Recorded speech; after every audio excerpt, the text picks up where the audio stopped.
Todo mundo está igual a moto de suburbana, que às vezes leva uma geladeira e está tudo bem, faz carreto. E aí Jesus olha para a gente e diz assim, ó, você que está cansado, aí você sou eu. Você que está sobrecarregado, aí você chega, senta e diz, eita, agora é minha vez, sou eu. Aí Jesus diz assim, ó, vem aqui. Velho, custava o que o Senhor vir aqui? Por que não o Senhor quem vem? Por que eu que tenho que ir? O Senhor está vendo que eu estou cansado? O Senhor está vendo que eu estou sobrecarregado? O Senhor ainda larga um vinde? Não podia ser, todos vós que estáis cansados e sobrecarregados, senta aí um pouquinho, que eu já chego. Aproveita para descansar que eu estou indo. Faria mais sentido, na minha opinião. Faria mais sentido. Mas não, Jesus diz claramente, você está cansado, sobrecarregado, mas pega uma água ali para mim. Vem cá ver isso aqui que eu vou lhe mostrar. E agora vai doer, gente. Mas aí, ó, sua esposa estava lhe preparando para entender o que Jesus tem a falar na sua vida. Essa mulher é bênção. Ela é o espelho de Cristo. Ela também diz, vinde a mim você que está cansado. Você que está sobrecarregado. Mas Jesus explica, ela nem sempre. Vamos parar a comparação aqui. Jesus diz assim, ó, você que está cansado, sobrecarregado, vem a mim, que eu vou aliviar você. E aprenda de mim, porque eu sou manso e humilde de coração. A primeira coisa que Jesus me mostra é, nós estamos cansados, não é pelo que fizemos. Nós estamos sobrecarregados, não é pelo que estamos carregando. Mais uma vez, Celcinho está aqui de prova. Carregar mais do que o seu peso só melhora a sua capacidade muscular. Não é isso que te sobrecarrega. O que te deixa realmente com a sobrecarga, e aí a palavra aqui para sobrecarregado é esmagado. É a figura de alguém sob um peso que não pode ser removido por esse alguém. Normalmente é o que acontece quando a pessoa usa errado o equipamento. Quando a pessoa está sem instrução, está sem apoio, está sozinha, está tentando fazer sem explorar adequadamente as capacidades. O cansado aqui é alguém que trabalhou até a exaustão. É alguém que realmente pifou. É aquele carro que bateu o motor. A palavra aqui é mais ou menos trabalhado, ou é o exagero do trabalho. É tipo um superlativo de trabalhei.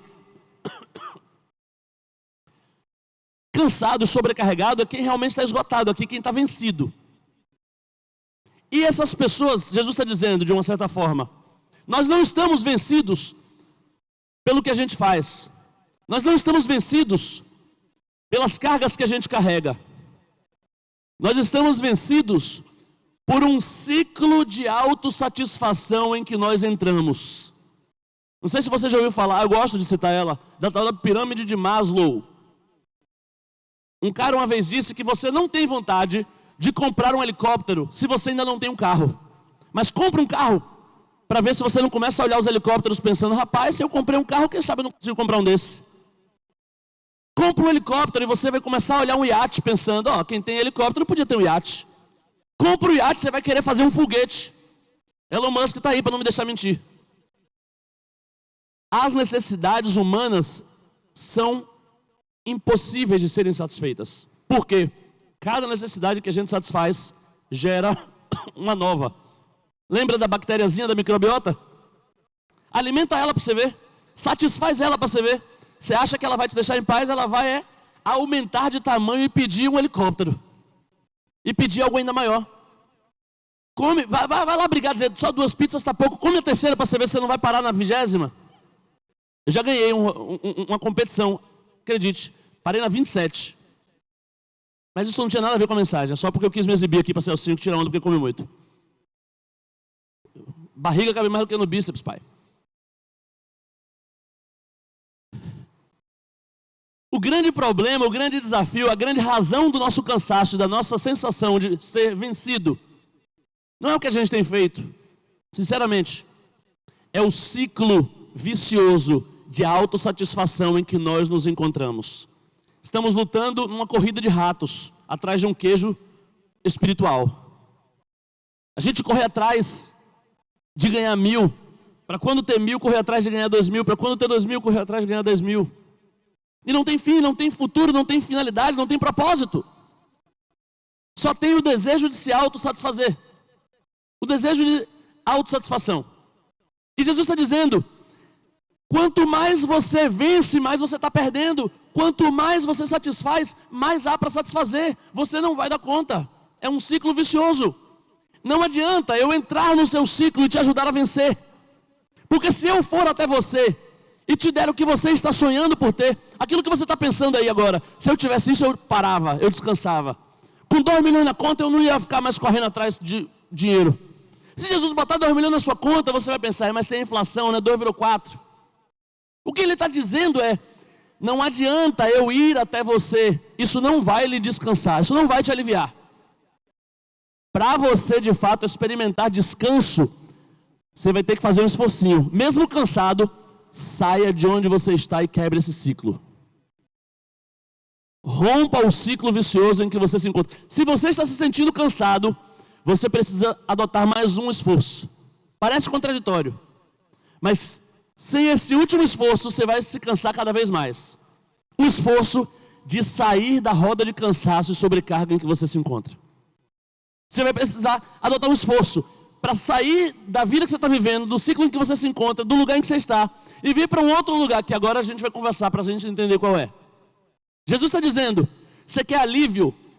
Não adianta eu lhe dar um remédio para dormir. Não adianta eu lhe dar uma bênção hoje. Não é suficiente para o alívio que você busca que eu satisfaça o desejo que te trouxe a esse lugar de cansaço.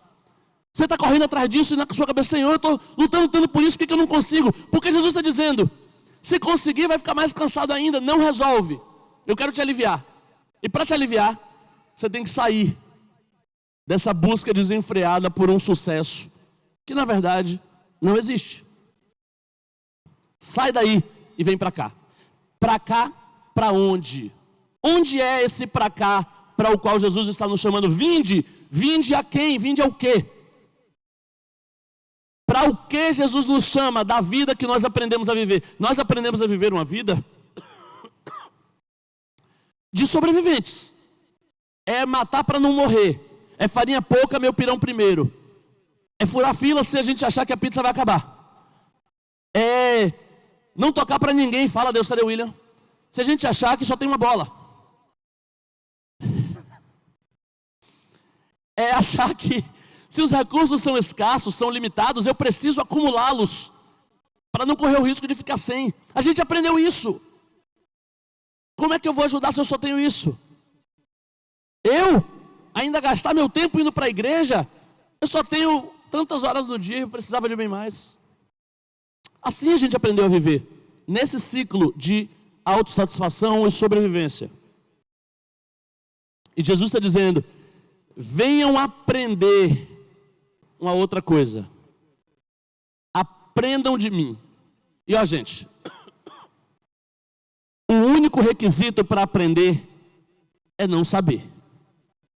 Eu já vi gente muito limitada a aprender, e já vi gente muito inteligente não aprender. Porque o limitado sabia que não sabia. E o inteligente achava que já sabia. Só aprende quem não sabe. Então o que Jesus está dizendo é, admita que você não sabe viver do jeito que eu vivo. Se você está cansado, se você está sobrecarregado, é porque você não sabe ainda viver do jeito que eu vivo. Não é porque você não trabalha mais do que Jesus. Ninguém aqui trabalha mais do que Jesus. Se você lê os evangelhos em sequência, você fica cansado só de ler. Está em Betfagé, vai para Betfagé, já está em Naim, já está em Betânia. Quando chega em Betânia, já ressuscitou e já foi para outro lugar. Você não consegue encontrar ele. No evangelho, você fica na dúvida. Teólogos do mundo inteiro gastam muito tempo tentando entender os caminhos de Jesus, porque ele não para quieto, ele anda um país inteiro. E os discípulos chegam a dizer, mestre, calma, respira, descansa. E Jesus diz, irmão, sem tempo. Meu pai está trabalhando até agora, eu também, eu não estou cansado. Estou alimentado, calmo e posturado. E os discípulos, como assim, pô? Como é que esse cara não cansa? O cara trabalha o tempo inteiro e ele está explicando. Aprenda de mim, cola em mim que você aprende. Você não sabe. Você não está cansado porque trabalha, você está cansado porque não sabe o que eu sei. Porque você precisa aprender comigo. Então, eu, lendo esse texto, a primeira coisa que eu faço é botar meu chapeuzinho de burro e sem nenhuma pretensão de dizer certo, então comece do zero. Me ensine o beabá, porque eu estou cansado pra caramba. E às vezes nem trabalhei tanto. Tem dia que dá uma sensação de que eu não fiz nada e estou arrasado. Tem dia que eu realmente fiz coisa, assim, fiz muita coisa. Mas eu digo para vocês, nos dias que eu faço mais coisa, não são os dias que eu me sinto mais cansado. Nos dias que eu tenho a sensação de que tudo rodou, sabe? Realizei um monte de coisa, eu chego em casa realizado, não me sinto necessariamente cansado. Eu fico mais cansado nos dias que eu tenho a sensação de que eu não consegui fazer nada. Você fica pensando, rapaz, no final do dia já acabou, eu estou cansadíssimo. Realmente eu preciso aprender. E aí Jesus diz, por que devemos aprender com ele? Ou o que devemos aprender com ele? Ele fala, aprendam de mim, porque eu sou manso e humilde de coração. Ele está dizendo, o segredo está aqui, ó.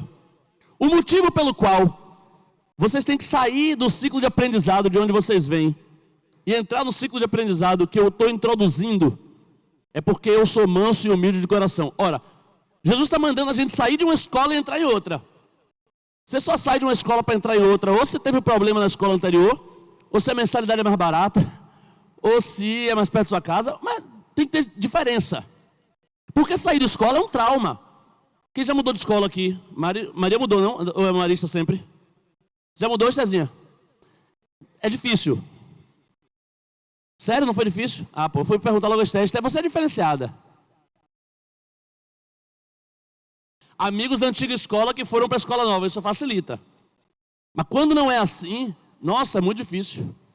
Você sai dos amigos que você tinha na sua escola anterior e começa a conhecer gente que você não sabe nem se presta. O caminho é estranho, às vezes você vai para a escola pensando, ué, não é por aqui não, é porque eu mudei. A farda, tem que comprar outra farda.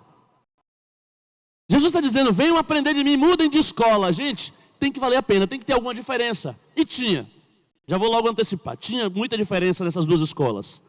Jesus está falando com gente na Galileia do século I. O que é a Galileia do século I? Uma província cheia de orgulho e completamente dominada por autoridades corruptas, cruéis, violentas. Um lugar onde você podia ser roubado à luz do dia. Um lugar onde os governantes, às vezes, é que te roubavam. Um lugar onde a cultura local estava completamente vendida, oprimida, pervertida. A diferença entre nós e eles é o dendê. Na prática se parece muito com a Bahia de 2026. Essa era a Galileia do século I. Ah, mas hoje você precisa ver.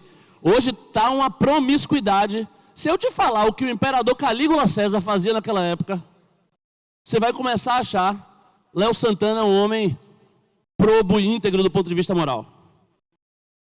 Porque era bizarro, gente. Era bizarro. Essa era a realidade das pessoas com quem Jesus estava falando. Essas pessoas viviam num mundo tão cruel que elas aprendiam desde cedo. Antes de aprender a ler, elas aprendiam a bater. Aprendiam a empunhar uma espada. Antes de aprender a fazer um feijão com arroz.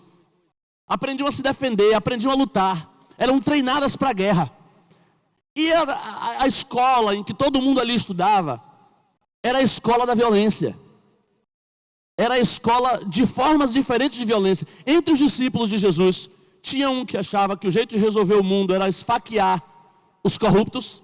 Tem outro que achava que o jeito de vencer no mundo era se tornar um corrupto.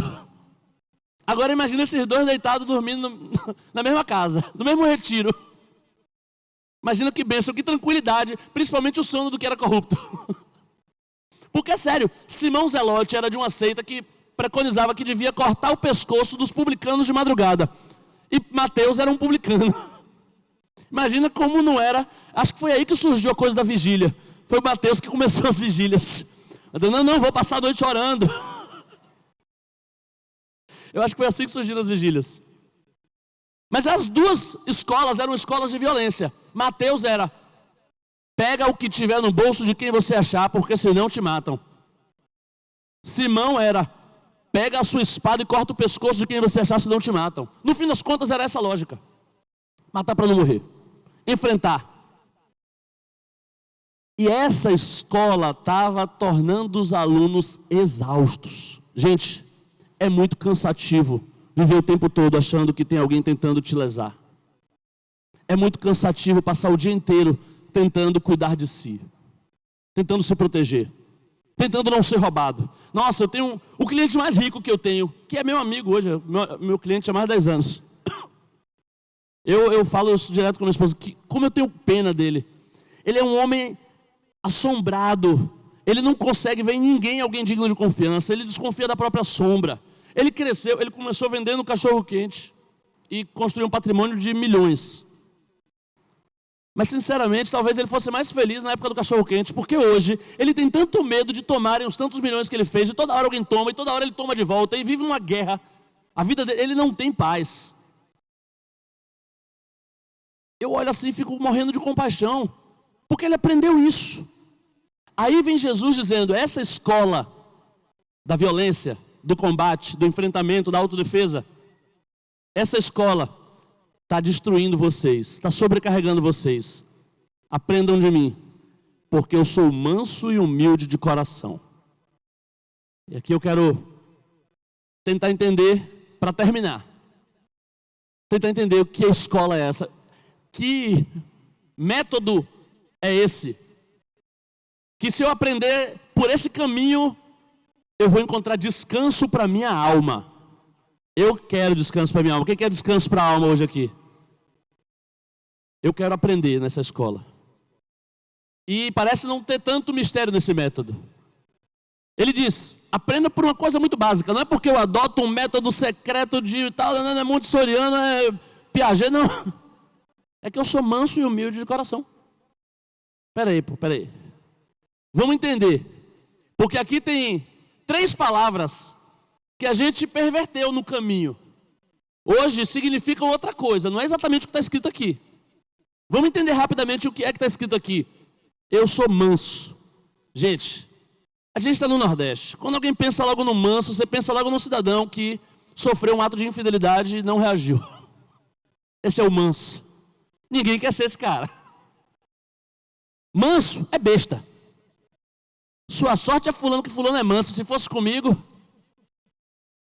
Eu gosto de uma frase que diz que o avô é o bicho que o filho amansou para o neto montar. É verdade, a gente vai ver. Inclusive a luz da palavra é verdade. Mas manso, para a gente, é frouxo. É aquele cara que não reage, aquele cara que não luta, aquele cara que é fraco. E eu vou contar uma história que aconteceu comigo para te mostrar como é o contrário. Antes de contar uma história, vamos entender que palavra é essa, porque a Bíblia não foi escrita em português, o Novo Testamento foi escrito em grego. Então a palavra que está ali não é manso, é praos, que a melhor tradução é manso sim, mas essa palavra praos, ela é usada. Os registros mais antigos que eu encontrei dessa palavra são de 2 filósofos muito conhecidos, Xenofonte e Aristóteles. Xenofonte era um líder filósofo militar. Ele dizia que todo mundo devia ser bravo. A escola que existia antes de Jesus era essa. Xenofonte era um dos melhores professores. E Xenofonte fala aqui, ó, um soldado para ir para a guerra. Xenofonte era apaixonado por cavalo. E ele começa a escrever, ele escreve 5 livros, um filósofo escreve 5 livros sobre o trato com os cavalos. E ele fala de como é preciso lidar com o cavalo. Ele diz assim, ó, uma guerra não é vencida na bravura dos homens, embora a gente deva elogiar a bravura dos homens. Lembre, ele era da escola antiga, da escola da violência. Aí a escola da violência, de Xenofonte era professor, ele dizia, mas o brabão, o violento, não consegue ganhar uma guerra sozinho. Quem ganha uma guerra mesmo é um cavalo manso. E ele usa a expressão praos. E ele tem um tratado para explicar como transformar um cavalo num cavalo manso. E ele vai dizer, para que um cavalo seja manso, é preciso que ele seja dos mais fortes dos encontrados, mas dos mais inteligentes, ao ponto de ser capaz de controlar a própria força. Procura um cavalo que seja capaz de controlar a própria força. Isso é um cavalo manso. Se você achar um cavalo capaz de controlar a própria força, você tem que achar um cavalo que seja solidário. Além de inteligente, ele tem que ser solidário, porque ele tem que estar disposto a trabalhar em equipe. Porque Um cavalo manso é um cavalo que o dono não precisa bater para ele correr, nem bater para ele parar. Ele consegue trabalhar em grupo, ele consegue ser submisso, ele consegue entender a hora de fazer, a hora de não fazer, a hora de usar a força, a hora de não usar a força. Ele não é impulsivo, ele não se assusta fácil. Ele é concentrado para conter as próprias forças. Isso é um cavalo manso. A palavra praos é um termo militar desenvolvido por Xenofonte para designar aquele que controla as próprias forças com inteligência e solidariedade. Isso é um manso. Aristóteles escreve Ética Nicômaco, trabalhando esse conceito de Xenofonte, mas explorando a mansidão já como uma virtude que alguns homens têm. E para Aristóteles não era necessariamente uma virtude. Ele não sabe até lidar com a mansidão. Ele diz assim, ó, poxa, eu não quero um soldado manso, porque eu fico com receio de que ele controle a força e não machuque os outros. Porque manso é alguém que, podendo causar dano, escolhe não causar. Manso é alguém que faz ele mesmo a conta de se é ou não a hora de ser indignado, revoltado. Ele não é tão fácil, ele não segue os outros, ele não segue a matilha dos outros animais que estão ali ferozes, não. Ele mesmo é que escolhe se está na hora de correr, se está na hora de parar, se está na hora de bater, se está na hora de afagar. Isso é um manso. É alguém que tem um tal controle sobre a própria força que escolhe quando a usa. Aí eu vou contar uma história para explicar o que é um manso. Minha mãe sempre fala quando vê alguém gritando muito, dizendo, eu vou fazer, vai acontecer, vou não sei o que lá. E tinha um cara lá na rua, em Paribe, que vivia ameaçando todo mundo. Ah, porque eu vou fazer isso, eu não sei o que lá, eu vou cobrar esse dinheiro, eu vou... E eu ficava preocupado, porque o cara disse que andava armado. Mas minha mãe dizia que... Aí ela falava assim, meu filho, isso é valentia de boi capado. Começa a pular no curral para quê? Não vai fazer nada. Todo mundo sabe que ele só vai pular, depois vai acalmar, vai deitar e vai dormir. Aprendi essa expressão e achei interessante. E comecei a identificar muita valentia de boi capado vida fora. Quando eu vejo o cara ameaçar demais, falar demais o que vai fazer, eu fico pensando, mas por que não fez ainda? Está falando muito, está contando que a ameaça me contenha, porque ele não está com coragem para me conter. Esse cara não é muito de ameaçar, não. Agora, teve uma vez que eu fui num estádio de futebol, estava até com o pastor Diogo, com o Saulas também. Aí a gente estava assistindo Argentina e Colômbia. Começou uma briga na torcida da Colômbia, a gente estava sentado perto deles. E eles são conhecidos como barras bravas, torcedores que são muito violentos entre si. Aí tinha torcedores de dois times rivais, torcendo para o mesmo país e começaram a brigar entre si. Tinha mulher trocando soco, homem batendo em criança, uma coisa louca assim, uma violência generalizada. E eu estava com um amigo meu que era conhecido como um dos caras mais mansos da faculdade, Edevilton. Maravilhoso. Eu encontrei com ele lá por acaso, ele sentou do meu lado. Quando começou a empurra, tá todo mundo, eita. E Vilton levanta assim, ó. Ih, rapaz, confusão, né? Aí a confusão empurrou uma menina que não estava participando, acabou envolvendo uma menina deles, colombiana. A menina chegou para trás assustada. Aí Vilton levantou na hora. A gente estava até se protegendo, Vilton levantou e chamou a menina assim, minha querida, senta aqui, você está me entendendo? Eu não estou, senta aqui que você está segura. Chamou a menina sentou assim, aí virou para os caras, que estavam no meio da briga, um monte de gente falou, galera, licença aqui. Estão entendendo? Os caras, sim. Ele, eu não sei quem foi a confusão, mas também não estou com paciência para saber. Se alguém tocar em mim, ou na menina, ou em quem está nessa fila, eu vou escolher 3 e vou jogar lá embaixo. Não sei quem é, não sei quem foi o responsável. Não pague para ver não, porque eu vou escolher 3 e vou jogar lá embaixo. Vai morrer gente. Então evita, viu? E sentou. Eu vi um monte de brutamonte. Chega para cá. Vamos brigar ali. E eu entendi assim, a calma com que ele estava falando que ia matar 3 pessoas. Era a calma de quem ia matar 3 pessoas. Ele na maior tranquilidade, ele, galera, eu vou escolher 3 assim. Pode ser que esteja na briga, pode ser que não esteja, mas eu vou escolher 3 e vou jogar lá embaixo. Então evita. E sentou. E os caras evitaram. Porque, meu amigo, quando um manso resolve usar a força, as coisas acontecem. Quando um manso fala mansamente, com total controle que pretende fazer, confie. Eu tenho medo de gente mansa. Porque o brabo, o que grita, esse aí está no impulso, assim como ele impulsivamente pensou em agir, ele impulsivamente desiste. Mas o manso, aquele que tem controle sobre a força, aquele que escolhe se usa a força para isso ou para aquilo. Quando ele diz que vai usar a força, é porque ele já escolheu usar a força. Foi uma decisão refletida. Então, meu amigo, acredite. Pronto. A primeira grande coisa que Jesus está dizendo é isso.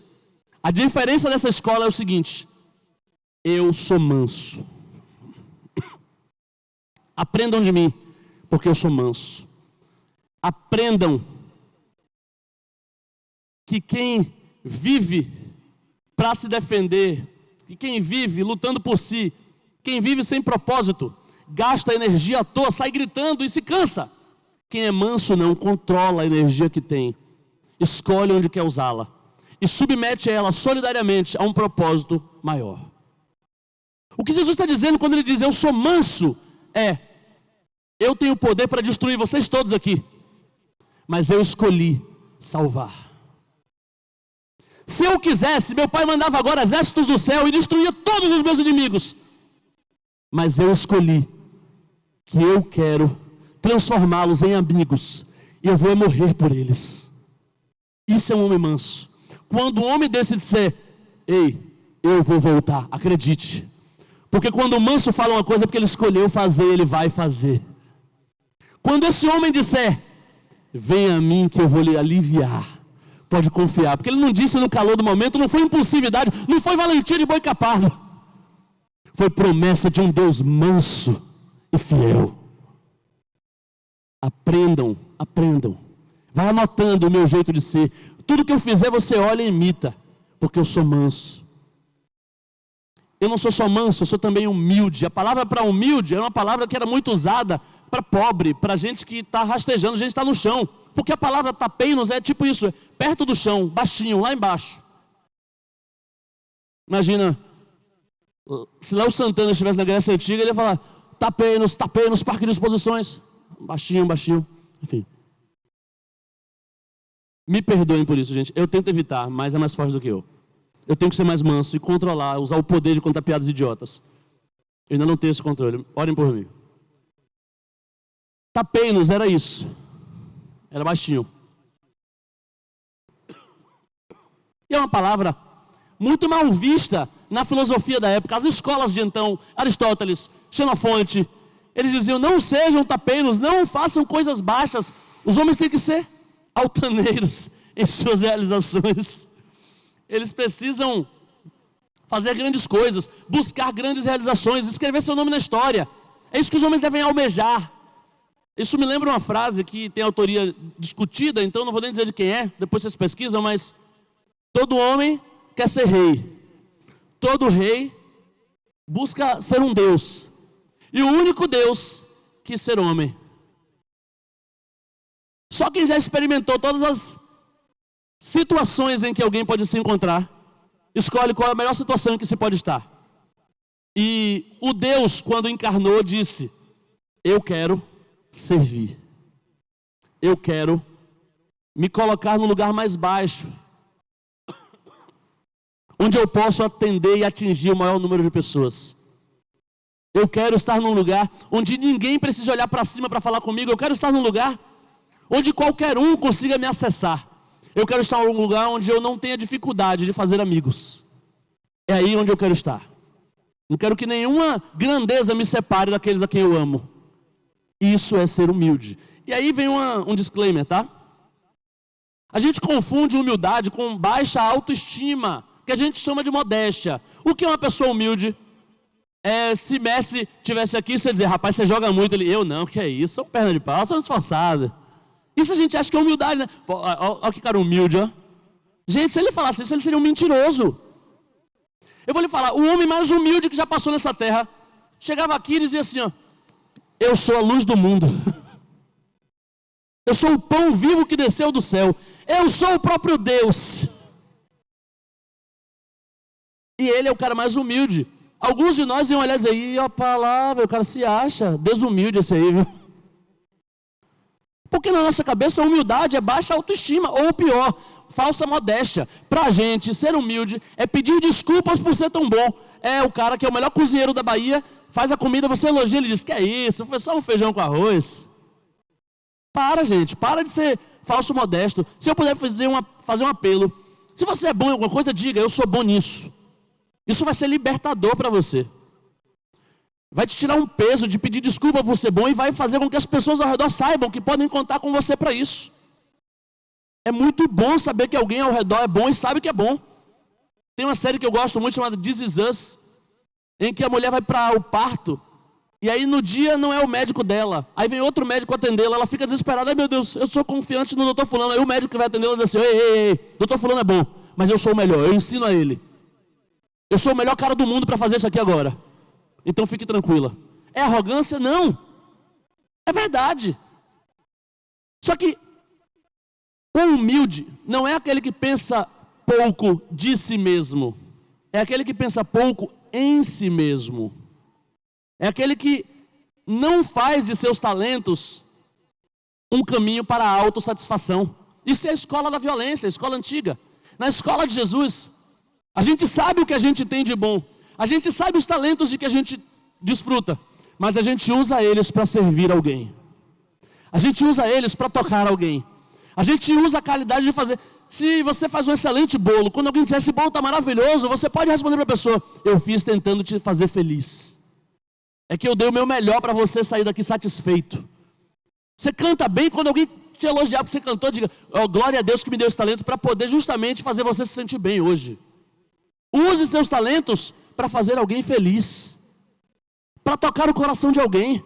Coloque seus talentos num lugar onde todo mundo consiga acessá-los. Não coloque eles num pedestal, não. Não se fique fazendo de difícil, não. Ah, eu canto bem, mas só canto quando... Não, canta na hora que você puder.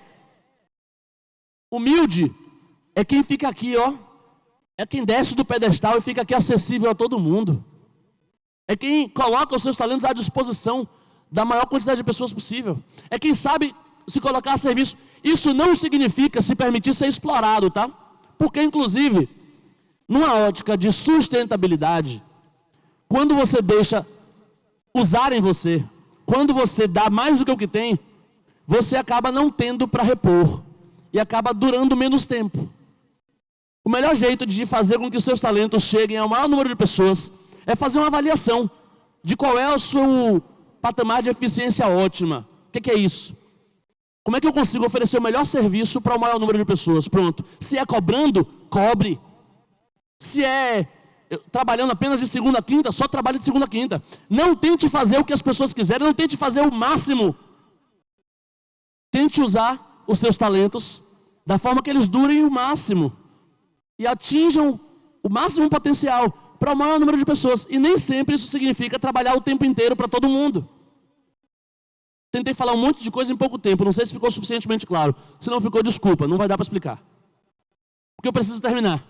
Eu queria terminar com a última expressão que Jesus disse.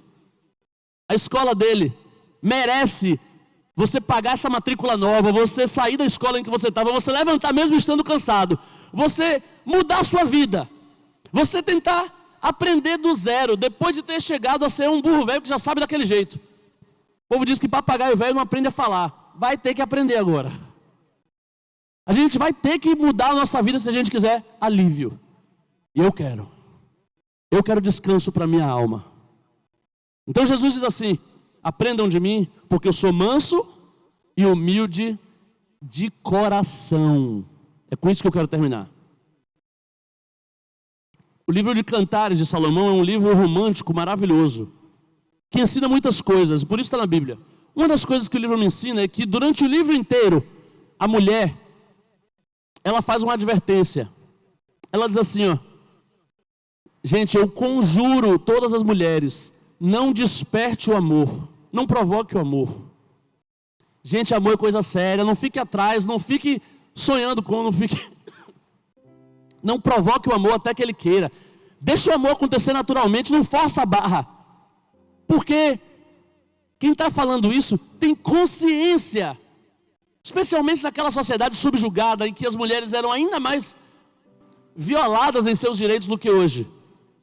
Então, naquela época, uma mulher amar era uma mulher perder a liberdade e às vezes perder o status social. Porque se ela amasse alguém com quem ela não podia casar, ela estava acabada. Então ela está dizendo, mulheres, filhas de Jerusalém, cuidado com o amor. Isso é a consciência que ela tem. ela sabe que amar é perigoso.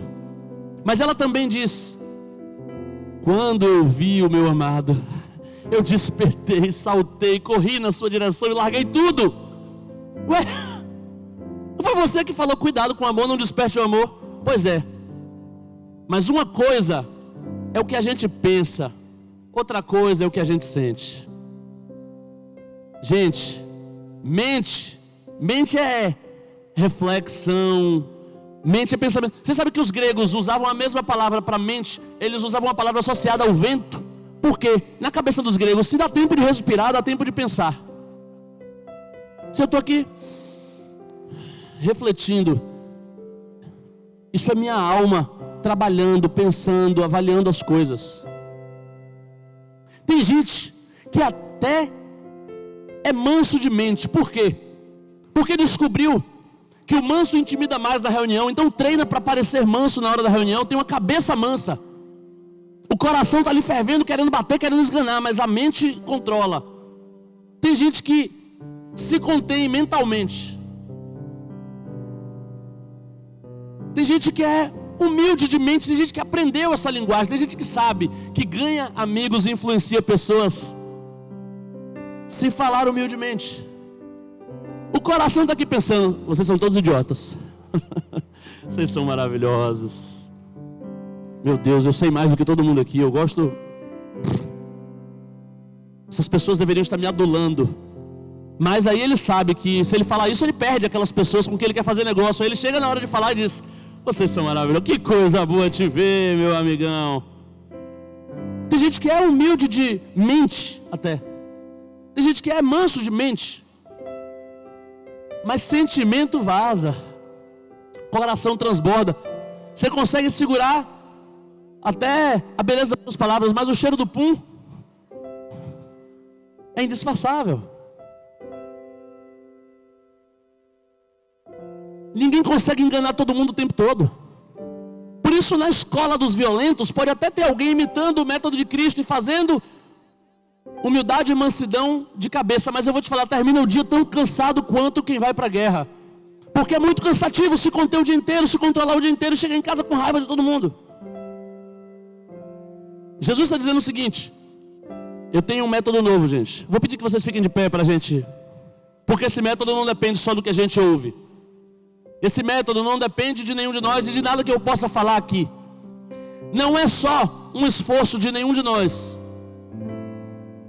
sair da escola que nos cansou, levantar mesmo cansado, sobrecarregado, vir a Cristo, para aprender e sentar aqui numa cadeira de retiro e anotar. Isso é bom, mas não resolve, não é bastante. Jesus está dizendo: eu consigo fazer as almas de vocês descansar, porque eu sou manso e humilde de coração. Se a mente está associada ao que a gente sabe, o coração está associado ao que a gente quer, está associada à vontade. E aí a noiva lá de Cantares, ela me mostra: o que eu sei me ajuda até a pregar, mas o que eu faço acaba sendo um reflexo do que eu quero. Ou dito de outra forma, eu vou dizer de outra forma para ficar mais acessível: o que você curte revela mais de você do que o que você posta. Não estou falando só o que você coloca o coraçãozinho, não, porque você sabe que quando você coloca o coraçãozinho, vai aparecer para o seu amigo, e ele vai mandar um print dizendo: rapaz, você curtiu isso, velho? Você não presta. Sua mulher vai ver e vai dizer: tá curtindo isso aqui agora? Aí às vezes você curte, mas não clica, mas curtiu. O olho é a janela da alma, gente. O olho mostra o que você curte de verdade. Dá para ver o que você gosta. E coração é bicho em que a gente nem sempre manda. Por isso, eu acho que é legal isso aqui que eu estou falando. Eu estudei para falar isso, eu orei, pedi direção ao Senhor. O Senhor tem falado isso comigo, eu tenho falado isso para vocês, porque eu também preciso ouvir isso. Mas ouvir isso não basta. Eu e vocês precisamos de um novo coração. Porque Jesus disse: vocês querem descanso para as almas de vocês? Aprendam de mim, que eu sou manso e humilde de coração. Não é que eu controlo a minha mente porque eu sei que assim eu ganho mais, eu controlo a minha força para não parecer arrogante. Não, é que eu realmente gosto de ser assim. Eu tenho prazer na mansidão. Eu sou como um cavalo que poderia derrubar o cavaleiro, mas eu tenho prazer em levá-lo até o destino dele. Eu descobri que há mais alegria em dar do que em receber. Eu sei que é mais prazeroso não esgotar toda a minha força para não machucar a minha filha quando eu estou brincando com ela.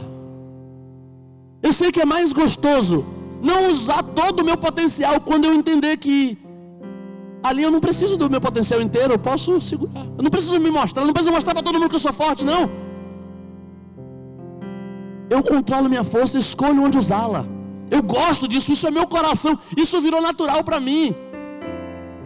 Eu sou humilde não para ganhar adeptos, mas porque eu quero estar perto das pessoas, eu quero servir, eu quero ajudar, eu quero que todo mundo tenha acesso ao que eu tenho para oferecer. Porque eu creio sinceramente que eu tenho algo de bom para dar. E eu acho que eu vou mudar a vida de alguém. Eu quero o prazer de ter a sensação de que alguém foi abençoado por mim. Não que me reconheceu, postou no Instagram para me agradecer, me deu um presente, me pagou. Não, isso aí é secundário. É bom, mas é secundário. Bom mesmo é mudar uma vida, é tocar uma vida, é viver em família, é ter amigos. Bom mesmo é o olhar das pessoas para mim como quem sinceramente quer estar ali. Bom mesmo é saber que eu derramei minha vida por amor de alguém. Jesus está dizendo o seguinte, ó, tem uma escola aí dentro, aí no mundo, dizendo para vocês, corra atrás de ganhar a vida. Eu estou dizendo para vocês outra coisa, na escolinha de Jesus, quem quiser ganhar a sua vida, vai perdê-la. Mas cola em mim que você vai aprender a perder a sua vida por amor de mim e vai encontrar uma vida bem melhor do que a que você tinha. Deixe tudo aqui no altar do Senhor e você vai ver se você não recebe mais de 100 vezes mais. Pare de se proteger, de lutar, de enfrentar e confie sua vida àquele que deu a vida por amor de muitos. E você vai ver que na sua mão as coisas se perdem, mas ninguém é capaz de arrebatar sequer uma ovelha do nosso bom pastor. Aprenda de mim. Eu sou manso e humilde de coração. Aprender a amar, aprender a querer, aprender a desejar, aprender a ser manso não apenas de mente, mas de coração. Isso vai dar descanso para a sua alma. Você não sabe como é leve, como é maravilhoso não ter preocupação. Jesus estava meio-dia na fonte, os discípulos morrendo de fome. Senhor, vamos comer. Jesus, rapaz, nem estou com fome, velho, porque eu comi uma comida maravilhosa, que é fazer a vontade do meu Pai. E a vontade do meu Pai é que mais e mais pessoas conheçam ao Filho, ao Cristo, a quem Ele enviou. Nossa, passei o dia me revelando como salvação e não estou nem com fome. Você quer isso para você? Passar o dia fazendo algo maravilhoso e terminar o dia sem nenhum cansaço, sem nenhuma sensação de sobrecarga. Às vezes o corpo pode até pedir o sono, é fisiológico que isso aconteça. Mas cansaço de verdade que nos incomoda é cansaço de alma. E descanso que o Senhor está te oferecendo hoje é: e achareis descansos para as vossas almas. Olha ao Senhor. Peça agora que Ele aceite você como aluno novo na escolinha dele. Senhor, eu vim aqui aprender. Para dentro de mim nada encontrarás de bom, mas um desejo eu tenho de ser transformado. Preciso tanto do teu perdão. Dá-me um novo coração. Dá-me um coração igual ao teu, meu mestre. Dá-me um coração igual ao teu, coração disposto a obedecer, cumprir todo o teu querer. Dá-me um coração igual ao teu. Que a gente saia daqui hoje manso, manso de coração, com coração de quem deseja sinceramente: Senhor, eu não quero mais ser o dono do meu escritório, eu não quero mais ser o chefe da repartição, eu não quero mais ser o presidente da minha vida. Não, Senhor, Eu quero ser como um cavalo manso que abaixa para o Senhor montar, o Senhor dizer para onde é que a gente vai hoje. Eu não quero mais ter o peso cansativo de tomar as decisões sozinho, não. Eu quero que a minha vida esteja a serviço até dos mais simples. Eu quero que a minha vida abençoe outras vidas. Eu quero descansar na mansidão e na humildade daquele que me chamou para essa gloriosa obra. Eu quero aprender, Senhor, com aquele que é manso e humilde de coração. Ensina-me a amar o meu irmão.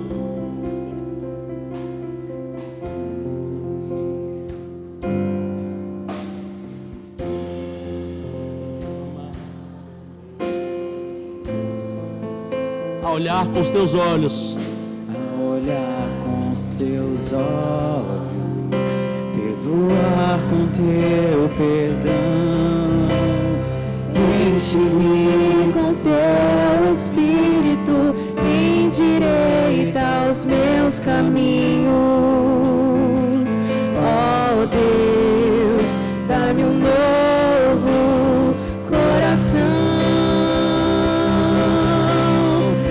Enche-me com teu Espírito, endireita os meus caminhos. Ó Deus, dá-me um novo coração. Dá-me um coração igual ao teu, meu mestre. Dá-me um coração igual ao teu, coração disposto a obedecer, cumprir todo o teu querer. Dá-me um coração igual ao teu. Deixa eu orar com você. Não precisa ter vergonha não de estar cansado, de estar sobrecarregado. Eu morro de vergonha quando eu tenho a sensação de que eu não dei conta. Mas hoje a gente está diante do Cristo manso e humilde, acessível a todos, aos cansados, aos sobrecarregados, aos que pecaram, aos que caíram, aos que falharam, aos que não conseguiram. A todos Ele humildemente está aqui no chão. Não tem como você ir mais baixo do que Jesus foi. E assim conhecereis a profundidade do amor de Deus. É profundo, porque da eternidade saiu para vir atingir o mais vil dos pecadores e salvar a todos os pecadores, dos quais eu sou o principal. Então não precisa ter vergonha não. Se você está cansado do seu jeito de lutar, ainda que Ele tenha te levado até aqui, se você está cansado do que você aprendeu na escola da vida, Jesus está lhe dizendo: venha e aprenda de mim, porque eu sou manso e humilde de coração. A violência, a guerra contra o nosso amigo, contra o nosso inimigo, a sensação de que todo mundo está aqui para nos causar dano e a gente tem que viver a nossa vida sem se misturar com os outros. Isso pode ter dado alguns frutos, mas deu muito cansaço, muita sobrecarga. Derrama agora as suas cargas aos pés do Senhor e pede: Senhor, dá-me um novo coração. Me ensina a amar o meu irmão, me ensina a olhar com os teus olhos, me ensina a perdoar com o teu perdão, me ensina a servir, me ensina a não achar que eu sou dono de nada, me ensina a não achar que eu estou sozinho aqui, me ensina a ser manso, a controlar minha força para não machucar ninguém, a tentar não causar dano. Me ensina a, mesmo podendo dar um coice, oferecer um colo. Me ensina, mesmo podendo derrubar, erguer. Me ensina a encontrar alguém no caminho que eu poderia julgar, mostrar e expor para todo mundo como ele está errado. E ao invés de fazer isso, Senhor, me ensina a cobri-lo com uma capa, para que enquanto ele está frágil, ninguém o veja e eu consiga ajudá-lo a se fortalecer, para que então ele mesmo apareça e os outros vejam que a misericórdia e a graça curam. Senhor, se é isso que me traz alívio, que me traz descanso, me ensina, porque o Senhor é manso e humilde de coração. Dá-nos um espírito reto e um coração novo, e descansa no Senhor. Dá-nos uma boa noite de descanso, dá-nos uma boa vida de descanso. Dá-nos, Senhor, aprendizado constante nessa escola, que durará a eternidade, porque é contigo que passaremos a eternidade, ó manso e humilde Salvador. Nós oramos a Ti, entregando a nossa vida, os nossos fardos, o nosso cansaço, a nossa sobrecarga e a nossa confiança de que estamos aprendendo com o melhor. Mestre, cuida de nós, é o que nós te pedimos em nome de Jesus. Em Teu nome nós dizemos que o amor de Deus, o eterno Pai, a graça maravilhosa do Filho e a comunhão do Espírito Santo repousem sobre todos nós por toda a eternidade. Amém e amém.